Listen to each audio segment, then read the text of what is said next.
안녕하세요. 악의 마음 있는 자들의 송하영 역을 맡은 김남길입니다. 반갑습니다. 안녕하세요. 반갑습니다. 여러분. 권순정입니다. 사이코패스적인 아니면 소시오패스적인 범죄자들을 면담을 하실 때 네. 잡히지 않았으면 자기가 완벽했다고 믿었겠지. 네. 아무도 모른다고 생각했겠지라지만 잡혀서 얘기해보면 내가 법적으로 문제가 없을 거라는 합리화를 한다고 얘기했잖아요. 그 법적인 테두리 안에 다 들어가 있는 건데 이제 자기가 하는 것들을 피해간다고 생각을 하는데 법적인 거에 대해서도 그렇게 피해갈 생각들도 다 하고 있었나요? 근데 참 어리석은 게 범죄자들의 거의 대다수 체포할 때 뭐라고 얘기를 하냐면 억울하다라고 얘기를 하잖아요. 연쇄살인 범들은 억울하다. 왜? 내가 계속 범죄를 저질러야 되는데. 이 억울하다라는 표현이 결국 뭐냐? 죄책감이 나는 안 아니라 잡힐 수 있다라는 자기 자신감을 표현하는 거예요. 내가 실수해서 잡힌 거야. 이렇게 생각을 하는 거죠. 그러니까 안 잡힌다고 생각해요. 두 번째는 그 범죄를 저지르면서 잡힐 때 아유 속이 시원하다. 왜? 어차피 나는 체포될 건데. 근데 그 지금이라도 잡혀서 속이 시원하다. 도망 다니는 것도 힘들다. 그래요. 뭐 이런 반응들이 일부 있어요. 그래서 아주 극명하게 둘이 차이가 나긴 하지만 면담을 초창기 시작을 하면서 제가 느낀 게 이 범죄자들은 계속 복귀를 해. 내가 어디서 실수했지? 아 그래요? 내가 왜 잡혔지? 그러니까 유영철 같은 경우도 정주영의 범행을 자기가 학습할 때 저게 독적 발자국 때문에 잡혔구나라고 생각을 해서 최초에 체포됐을 때 자기 신발창 밑창을 먼저 뜯어낸 것이 가장 처음에 증거인멸이 있었어요. 그러니까 이런 것들을 학습하는 건데 그것이 결국 뭐냐? 실수한 거지. 내가 잘못 잡힌 거야. 그러니까 안 잡히리라고 하는 생각이 지배적이에요. 그럼 본인들이 실수를 했다라고 생각하는 것들이 그 당시에는 내가 완벽했다라고 생각했는데 그렇죠. 잡히고 나서야 네. 그 내가 거만함이나 그것 때문에. 오만함들이 그때 잘못했구나 그 실수라구나 하는 걸 법적으로 이제 가르쳐 주게 되는 거예요. 그렇죠. 상황이. 이 범죄자들이 예를 들면 연쇄살인범들이 수감되어 가지고 연쇄 범죄자들이 죄책감을 느끼고 반성을 하는 게 아니고 거기서 내가 공부를 해요. 뭔가 무엇 때문에 실수 그다음에 이제 진화되기 위한 노력들을 하기 때문에 우리가 참 안타까운 이런 표현들을 하게 되는. 교수님이 이제 프로파일링을 하셨을 때 우리가 면담을 했었을 때와 신종 디지털 범죄들을 이제 이게 자행되는 것들을 보시면 사이코패스나 소시오패스적인 성향들을 갖고 있는 사람들이 디지털 신종 범죄를 저지르는 사람들이 많다고 생각하세요? 거의 대부분이라고 봐요. 또 얼마 전에 아동 그 성착취물을 다수 만들고 보관했던 자도 체포가 됐는데 이런 사람들이 그 상당한 사이코패스 성향이 높은 자들이에요. 왜냐면 교묘하게 지금 이 범죄와의 접점을 약간 경계선을 왔다 갔다 하면서 모호하게 만드는 것으로부터 시작을 해요. 그런 접점들이 모호하게 시작을 해서 쉽게 말하면 우리 그 푸드 인 더 도어라 그래서 우리 한국말로 하면 뭐가 있어요? 문지방 넘어가기 있잖아요. 아주 자연스럽게 사회적 활동을 하는 것처럼 내가 한 발 빠뜨리게 만들면 한 발이 넘어가. 그래서 자기가 그 지배하게 만드는 이런 상황을 만드는 것이 디지털 성착취 범죄예요.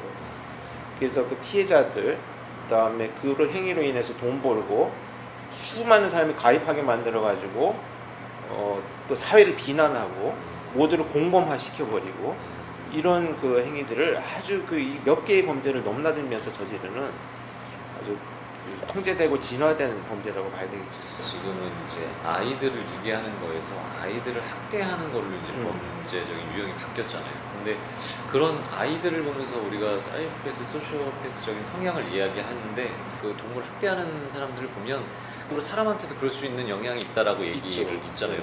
요즘 들어 더 동물 학대에 대한 것들이 아동 학대 못지않게 동물 학대도 그럼요. 많아지니까 동물 학대가 결국엔 그게 사람에도 옮겨가고 범죄적으로 좀 확장성을 가진다라고 얘기를 하셔서 그게 요즘 들어서 그런 건지 아니면 예전에부터 계속 동물학대나 이런 것들은 꾸준히 있었다고 생각하시는데 요즘 디지털적인 게 되게 발전해서 그런 걸 올리면서 그게 이제 많아지게 보이는 건지. 예를 들면 성범죄가 되게 많아졌는데 그거는 사회적으로 우리가 정의에 대한 인식을 정확하게 지정을 하면서 이제 그런 유형이 많아진 거잖아요. 근데 지금 이런 동물학대나 아동학대가 많아지는 것들은 어떤 입장으로 접근을 해서 봐야 되는지가 궁금해요. 그러니까 이제 본질을 우리가 좀 생각을 해볼 필요가 있어요. 왜냐하면 이 나의 동물 학대나 아동 학대의 행위가 본질이 뭐냐를 우리가 생각을 해본다면 사람들의 반응을 하기 위해서 그 행위를 하느냐, 자기 감정을 그냥 표출하기 위해서 하느냐의 문제에서 본질을 찾아야 되는 거예요. 근데 지금 이게 모호해진 지점이 뭐냐면 예전에는 나의 감정, 나의 만족감을 추구하기 위해서 동물 학대를 하고 자기 감정을 마구 표출하면서 거기서 끝났다라고 하면 이것을 드러냄으로 해서 사람들을 충격에 빠뜨려서 놀라게 만드는 것이 훨씬 더 자기의 만족감을 증폭시키는 것이 돼버립니다.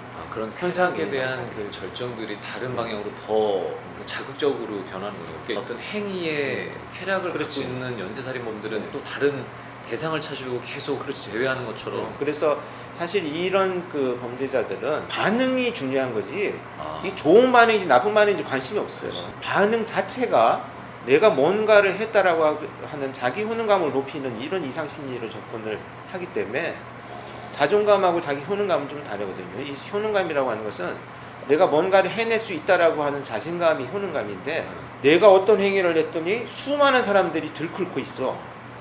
이거 자체가 중요한 거예요. 내가 뭐 해낼 수 있다라고 하는 이런 정말 왜곡된 그 되게 심리 무서운 상태. 생각이네요. 근데 되게 거의 무서워. 뭐 꼭 성범죄가 아니라 그런 학대가 아니라 디지털적인 모든 관련된 범죄자들은 그런 생각을 하고 있다는 거예요.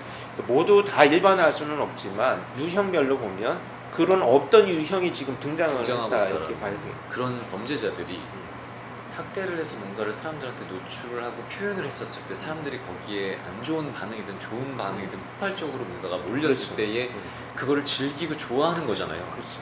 그거를 이제 사람들이 대중적으로 관심을 안 갖고 영향을 안 받게 되면 그 사람들이 그걸 멈추나요?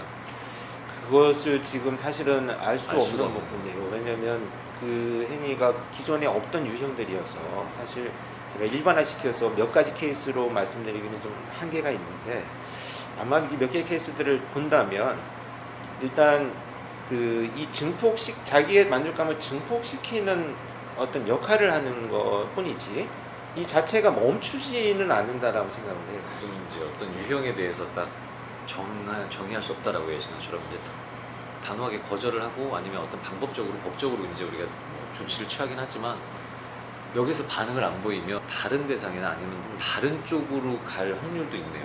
가스라이팅이나 뭐 이런 디지털 아니면 SNS상의 네. 집단 어떤 집단, 테러나 뭐 이런 문제들은 대상이 바뀔 수도 있고 아니면 성착취 범죄는 좀 결이 달라요. 이거는 자기가 이런 만족감 추구한다고 하는 것이 단순히 누군가를 공격하고 잘못되게 만드는 것이 아니고 그 행위들을 통해서 막 자기가 사회나 이런 뭔가 누구를 지배하고 있다라고 하는 이 통제감 이게 이제 디지털 성범죄로 넘어가면 무한한 확대 그러니까 어마어마한 규모로 확대해 나갈 수 있는 가능성이 있기 때문에 본인으로서는 아마 이 범죄를 저지르는 자의 입장으로 봐서는 최상의 만족감을 느낄 수 있는 단계다 이렇게 봐야 되겠죠. 예, 사이버 수사대가 경찰이든 검찰에도 있는 걸로 알고 있거든요. 사이버 범죄들이 되게 다양해지고 극악무도해지면서 사이버 수사대도 계속 같이 진화하는 것 같아요. 우리가 어떤 해결이 안 되는 부분들도 뭐 어떤 그 예를 들면 미제 사건이 있는 것처럼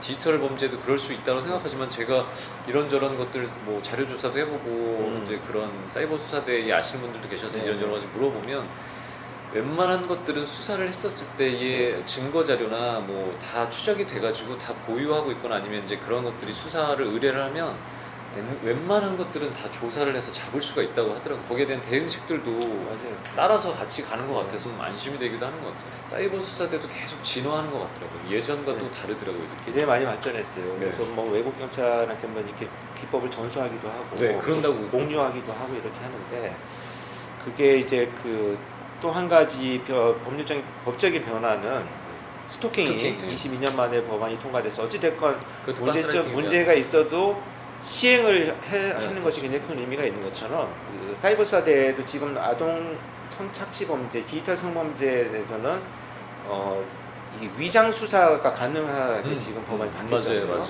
이런 것들이 상당히 큰 변화거든요. 이건 함정 수사와 위장 수사는 완전히 개념이 달라요. 함정 수사. 그러니까 함정 수사는 범죄 의도가 없어도 범죄를 저지르게 만들게 함정을 파는 거고 맞아요. 위장 수사는 기존에 일어나고 있던 범죄의 속으로 위장해서 들어가는 거기 때문에 증거를 채택할 수 있다라고 하는 것이 기존에서 유일하게 인정되는 게 마약 범죄였었어요. 마약 범죄는 위장 수사가 가능했었어요. 세계적으로 한국도 마찬가지고 디지털 성범죄도 위장 수사가 가능하도록 물론 이제 보안 장치들이 있긴 하죠. 그렇죠. 그래서 그런 그 디지털 성범죄를 추적하는 수사관들이 그들의 문화를 알아야 되니까 용어 맞아요. 뭐 이런 것부터 전부 일일이 특히 외국 같은 경우에 뭐 외국이 다 우리보다 좋은 건 아니지만 그렇죠. 애초부터 아동 성착취물은 무조건 위장 수사 가능했어요. 그러니까 아동 성착취 범죄에 대해서는 성착취 자체가 문제지만 특히 아동을 우리가 보호해야 된다는 관념은 굉장히 좀 심각하게 생각을 해야 심각하죠. 되잖아 이렇게 생각해요. 권영 교수님이랑 요즘 최근에 이제 계속 늘어나는 여러 가지 디지털 성범죄를 포함한 네. 신종 디지털 범죄들도 일반적인 직업을 갖고 계신 분들도 가스라이팅을 당하면서 되게 이제 고통스러워하는 그렇죠. 것들에 대한 법안 또 여러 가지 대책 방안 이런 것들도 얘기를 나눴는데 다음번에 또 이제 저희가 이 악의 마음 있는 자들이 방송하기 전까지는 한두 번 더 교수님이랑 또 다른 유형의 범죄에 대해서 이제 어떻게 대처를 해야 되고 생각해야 되는지 그런 것들을 또 다시 얘기를 나눠보는 시간을 좀 가져보려고 해요. 교수님이 시간이 되시면 또 네. 고맙습니다. 고생하셨습니다. 지금 합법소년들에 대한 그 법률적인 게 사실 되게 미약하잖아요. 이것이 목표가 동기화된 것이 계속 반복되다 보면 이게 습관이 돼요.